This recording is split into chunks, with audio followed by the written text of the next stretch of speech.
Bilang isang single parent, noon ayaw ko talaga mag-abroad. Takot na takot ako talaga lumabas ng Pilipinas na magtrabaho sa ibang bansa. Pero nung magkaanak ka na maging single parent ka, no choice na ako noon. Kaya ako magtrabaho sa labas ng bansa sa labas ng Pilipinas, punta dito sa abroad. Kaya ito ako ngayon para masuportahan ko ang mga anak ko, may bigay ko sa kanila ang mga pangangailangan, lalo na sabi ko noon, paano na sila palaki na, paano ang pag-aaral nila kung wala akong trabaho. Nandoon lang ako sa bahay mag-aantay ng mga bigay ng mga kapatid ko o magulang ko. Hindi tama yun, sabi ko sa sarili ko.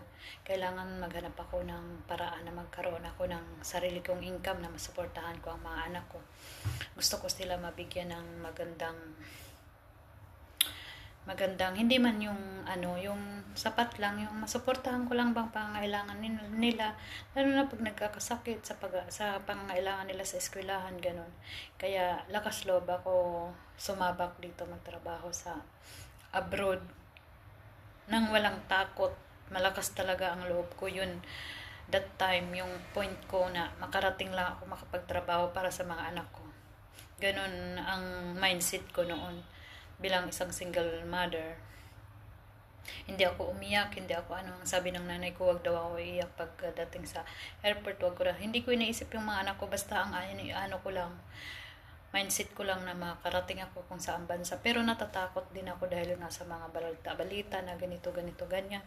Hindi pa nga tayo nakaalis sa Pilipinas, nakalibing na ang isang paa natin.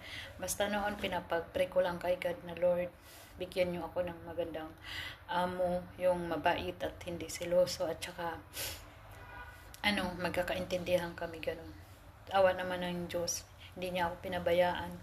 Niluluhod ko po yun noon nung time na nag-a-apply kami.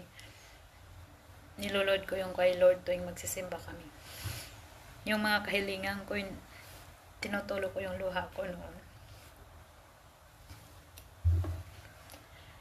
Nung nasa airport na ako, hindi ako mapakali. Kasi inisip ko kung yung dadatingan ko yung naging amo ko. Pero salamat kay Lord na hindi niya ako binabayaan. Napakabuti niya. Napakabait ng naging amo ko dati. Wala akong masabi sa kanila. Ang bait nila. Nag-ako doon 4 years and a half sa Saudi. Ngayon, nandito pa rin ako sa Middle East.